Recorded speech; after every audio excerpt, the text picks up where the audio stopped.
Thanks, everybody. Welcome to Build. I'm your host, Ricky Camilleri. You know our next guest from projects like La La Land, 13 Reasons Why, and of course, That Thing You Do. Now you can see Tom Everett Scott in the new film, I Hate Kids, where he plays a character much different than the one he played in Diary of a Wimpy Kid. Let's take a look. It's all yours, Jimmy. Hey, it's the I Hate Kids guy. You get it, bro. You get it. Huh? Oh, okay, I got it. When I first met Nick, I knew that he was the man of my dreams. Excuse me? You're my father. Where'd you get that stupid idea from anyway, huh? How do you do? I was listening to Fabular's radio show. Mason? I know who your father is. Yes! Yes! Perhaps these DNA results will convince you. What do you want, kid? I just want to find my mom. Oh, my God. Hey, sweetheart. A little situation came up. I'm telling you, he's up to something. How do you figure out which one's my mother? We're gonna take a little road trip. I was acquainted with a lot of different ladies. Like Carla.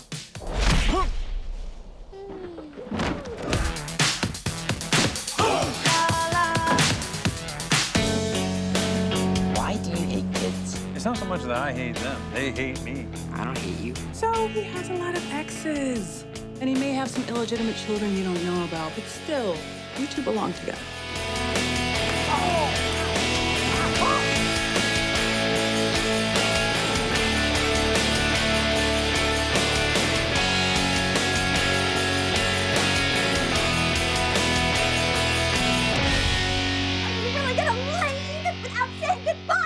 Is that a flamethrower?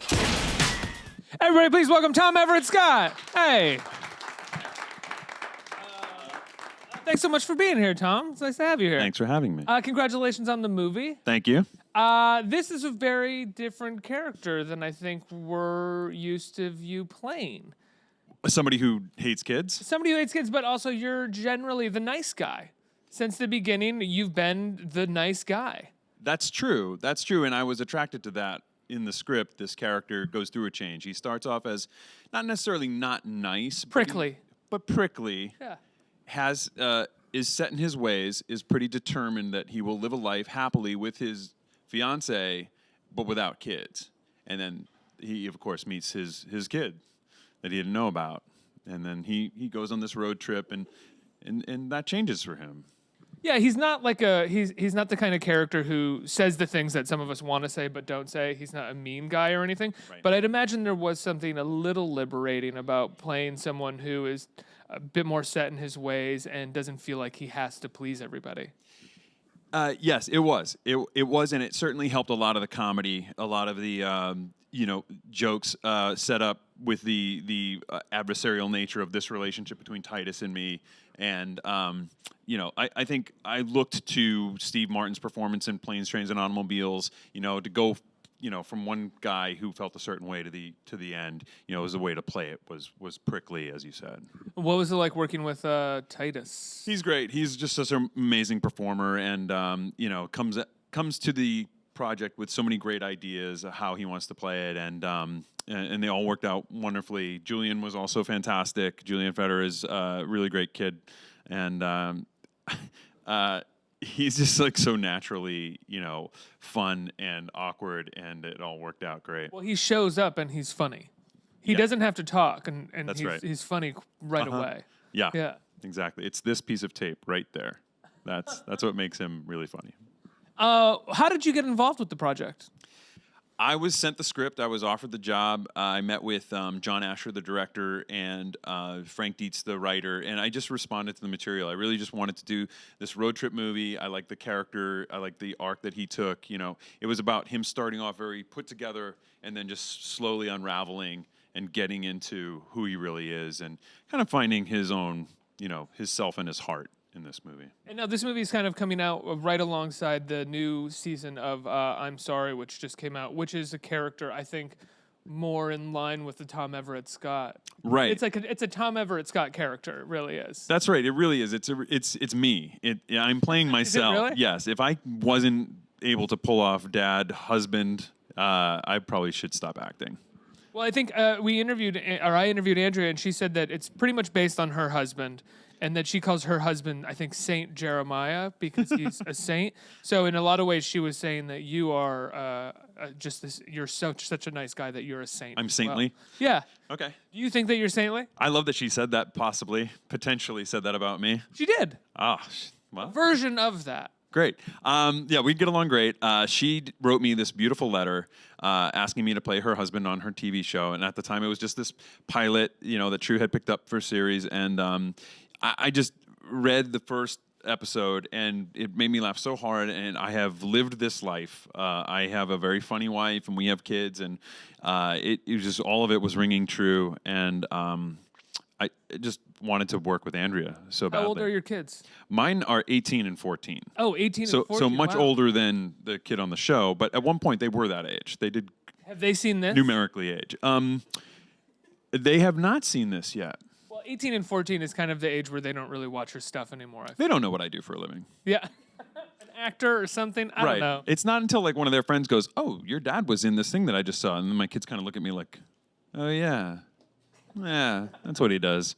They don't sing that thing you do around you or anything? Well, it's required viewing every Sunday in my house. So I'm just kidding. On TNT. It's there and ready to go. You don't really have to look far. Yeah. No, they know, and they're appreciative, and it's been interesting seeing my career through their eyes. Through different times and moments when I've been approached by fans to sign something, and I remember my daughter looking up at me. I think she was probably like 6 or 7, and these people asked me to sign something, and they walked away, and she said, "I want to be famous," and I was like, "No, you don't." You're like, that was not as great as you think it was. Yeah, I mean, I'm here with you. I don't want to be interrupted while I'm hanging out with you. Yeah. When you got the part for that thing you do, how old were you? 25. And what was your career like up until that moment? I was auditioning for stuff here in New York. I moved here after attending Syracuse drama program. I started waiting tables. I started booking commercials. I had done. Wait, where did you wait? Can I ask where you waited tables? Sure. I think it just closed. It was called the Firehouse on Columbus between 85th and 86th. It was like a wing place. And it wasn't really waiting tables. It was just, you want the wings. Right, yeah. How many wings? Mild, medium, or hot. Pitcher or Yeah. pint, yeah. Yeah, right. And that was pretty much it.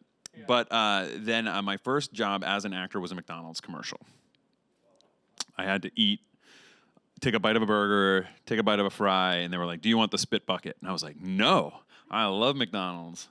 And I think I proceeded to eat 1,000 French fries that day. What do you remember what your line was? Well, the character was practicing asking his boss for a raise with his coworker, this actress, Megan. Oh, shoot. Can't remember her last name, but we were just like brand new actors to the city. I remember they asked me for my suit sizes for costumes. They didn't do a fitting. They just asked me. I didn't ever have to buy a suit at that point in my life, so I just gave them all these weird numbers. I think I asked my mom, and she didn't know either. So I got there, and all the suits didn't fit, and so they had to scramble. They were so mad at me. But it was fun. You're like, I'm 24. I don't know how to wear a suit. What do you want me to do? Yeah, exactly. And that was a good first job. So then I did Grace Under Fire, which was a sitcom with Brett Butler, and I recurred on that as her son. And that was the only thing that Tom Hanks had to look at as in terms of what else have you done? And I was nervous about that because it was comedy, but I wasn't really big. I didn't have a comic background. So sitcom acting is just so much different than film or sort of non-live studio audience. Right. And that's where Tom Hanks had started out. And so he even said, Bosom Buddies. Bosom Buddies. Yeah. And Family Ties, I think he won an Emmy for it. When he's the drunk uncle. He was the drunk uncle, yeah. He was amazing. So he was like, I know how those, multi-camera sitcoms are and how they want the results. They just want it to be joke, joke, joke. And he said, so I watched it through that lens. And he was like, I saw everything I needed to see. It was really sweet. I had probably auditioned over the course of a week. And then he went back to Los Angeles and then just made his decision. And then he called me personally to ask me to be in the movie. Because Ron Howard had personally called him to ask him to be in Splash. And it was just really amazing to get that phone call. Yeah. The cast of that movie was crazy. I mean, it was you, Steve Zahn. Was Steve Zahn in it, right? Giovanni Ribisi. Yeah, and no one really knew those guys. Ethan Embry, right? Ethan Embry and Jonathan Scheck, Liv Yep. Tyler. The only person I Shaq knew is how you say his name. I've Shaq. always wondered how you say because it looks like Shake. Yeah. Yes. I've seen so many movies with him. I've been like, oh, I love Jonathan Skeech. Yeah. Yeah, Shaq. Liv Tyler was the Aerosmith, in the music videos. No one really, I think Stealing Beauty hadn't come out yet, which is a really great movie that she's in. And no one knew who Charlize Theron was. That's right. She's your girlfriend, Yeah, right? yeah. She's your first girlfriend who doesn't really like the music or anything, right? Right. She falls in love with her dentist. That's right. Right. She falls in love with her dentist. Yeah. Yeah. So you get this part. This is like your first big part, right? You had this recurring role on Grace Yeah, Under I was on Fire. Grace Under Fire. They had offered me a TV contract. My agent at the time said, I don't think we should take this contract, which was mind-blowing because I was like, wow, it's so much money. And he said, I just think we should hold out. And it was a good thing because if I had taken that job, You wouldn't have been able to do I anything. wouldn't have been able to do the movie. So things work out. And so that was my first movie. Were you nervous at all? Because it was Tom was. Hanks' directorial debut. This is him coming off of winning the Oscar for Back to back. Philadelphia and Forrest Gump. Yes. So he's humongous. Couldn't have been a bigger already. star. Yeah. Wrote a script and was going to direct it. My agent said, can you please dig up a headshot somewhere we're run out? And I was doing a play at the time, and they were using my headshot like in the lobby. You walk in, you see the headshots of the actors that are going to be in that play. And I ripped it off the wall. And I went in and I read for Howard Fuhr, the casting director, just me and him. And then he said, great, why don't you come back Saturday and read for the director? And I said, the director's Tom Hanks, right? And he said, yeah, it's Tom Hanks. And I was so nervous. Was he like, don't worry, he can't be a nicer guy? Yeah, he probably said something like that. I couldn't hear anything. Right. I was blacking out practically. And then I remember just him saying, he kicked everybody out of the audition room and he said, let's just hang out for like 2 minutes and just talk. And he flipped through my resume, and at the bottom of an actor's resume, it says special skills. And you put stuff like, horseback riding or, guitar or whatever. What did you have? And I had trumpet. Because I played trumpet in high school, and he was like, "Do you really play the trumpet?" That is an actor's special skill. This thing that I did in high school. In case you need to know, I play the trumpet. And so he said, so you can read music, you have some sense of the rhythm? And I said, yeah. And he said, great. And then I went back and I read with Liv Tyler, and then I met with Jonathan Demme, who produced it. That's right. Yeah. Jonathan Demme. Yeah. The best. The best. The absolute best. The absolute best. All the auditions happened at Jonathan's office. And then he just met me one-on-one. I think Tom probably just said, can you just please, tell me if I'm crazy or not to hire this kid? And so my meeting with Jonathan went great. And then, What kind of questions did Jonathan ask you? Do you remember? I'm sure they were just like... He was so sweet. We talked about his Haitian art that was all over the office. And he asked me what my inspirations were. And I think, I said Steppenwolf Theater and Worcester Group. And he was like best friend. Didn't Loves know. the Worcester. He loved the Group, Worcester yeah. Group. Oh, man, I must have just knocking home runs right out of the park. I didn't realize it. Who taught you to play drums? So Billy Ward is a jazz drummer who has also played with everyone from like Metallica to Sheryl Crow. And he was a friend of the music coordinator for the movie. He was here in New York where I lived. So during the first month of rehearsals for music, I just practiced with this guy every day. He said, I'm not going to teach you how to be a drummer. we're not going to do paradiddles or anything like that. I'm just going to show you how to hold the sticks, and I'm going to teach you how to play the song, which was great. And getting the feet, the feet and the hands to do the syncopated rhythm was the goal. And just making me look like a drummer. You play drums on camera so much in that movie. And I knew that was going to happen. I knew that, and the last thing I wanted was them to use a double, and I didn't want to look fake. And I had Steve Zahn, who I'd never met before, and we went to a couple of rehearsals together with his teacher and my teacher. Right, because isn't he the original drummer? Is he the original drummer of the band? No, or is that Giovanni Reeves? Giovanni is. And Giovanni's like a musician, and his dad's a musician, so he could play everything. But me and Steve could finger pick a little bit of guitar, country guitar, and I really could play the trumpet, but that wasn't necessary at this point. And so we rehearsed together, we hit it off, and we both vowed to not look fake. and that was our only goal. And it was really nice to have something physical to focus on, to take my mind off the fact that it was my first movie that I was going to be acting in with my hero. You know, I mean, there was just so many ways that I could have just scared myself out of a job. And I think the drumming really grounded me and gave me something to do. What was the response to that movie like when it came out? It didn't do well at the box office. So a movie called First Wives Club dominated the box office that weekend. It was a great movie. It's Goldie Hawn, Diane Keaton, and Bette Midler, right? Yeah. They're both really, I mean, they've both held up very well over the years, I would say. Over the years, yeah. Oh, yeah. I think mine held up better. For the purpose of this conversation, I would agree. But you truly believe First Wives Club is better? Well, I've only seen First Wives Club. Let's watch it. Let's put it on right now, side by side. I've seen it once, and that was recently. And how many times have you seen That Thing You Do? So many times. Okay, I think we have our And answer. that is not a lie. Like I think I had it on VHS when I was Show in of middle hands, school. who's seen First Wives Club? Who's seen That Thing You Do? It's about. I was disappointed. Yeah, You guys can go now. Is there another audience waiting? Just play along. He was in That Thing You Do. Raise your hand. So it comes out. I mean, I remember the press for when it was coming out. Who are you people? Don't do They're that. alive. Don't do that. People were comparing you to Tom Hanks a lot. They were saying that you were almost like he was calling you to be like the young version of him or something. I think, yeah, he was worried about that too. Like he was like, I don't know if I want to cast this guy because he looks so much like me at that age. I don't want to have to deal with that kind of question from the press. Yeah. Were you? And how did you feel about that? Oh, I thought it was great. You know, I was like, you know.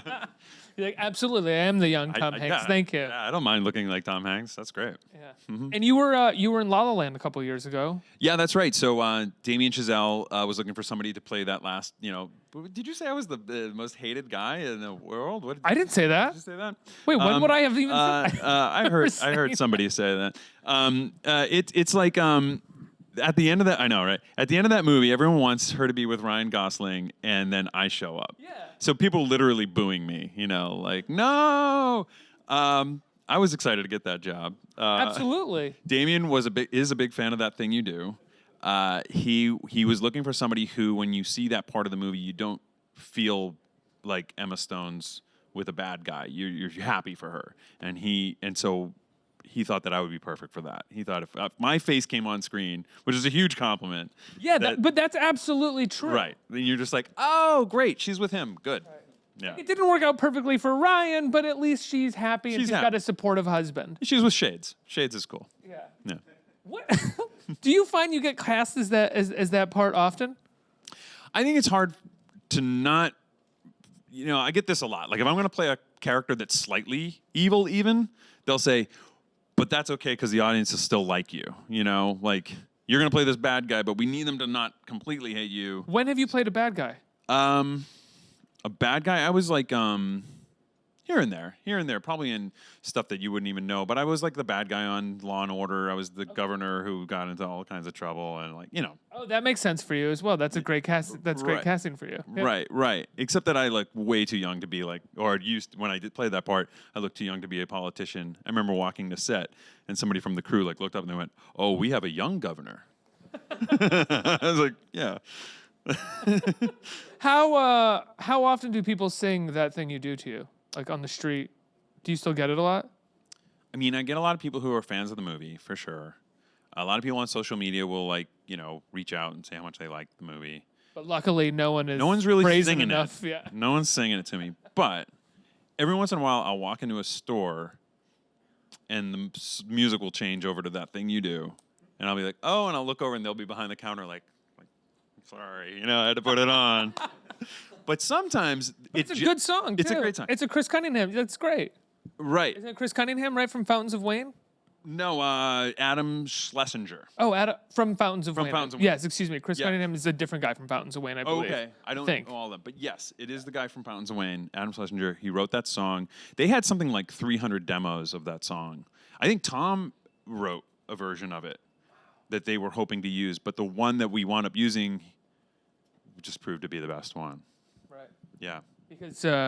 Because Shades ended up sort of moving the tempo a little bit That's faster, right? Yeah. Yeah. You're going too fast, guy. Tom, congrats on I Hate Kids. It's a wonderful Thank you. comedy. It comes out this Friday, right? Yes, In yes. select This is a cities really on funny demand. movie, and I hope people, check it out. It's It's extremely funny. It's a different character for you, and Titus Burgess is in it. It's yes. amazing. It comes out on Friday.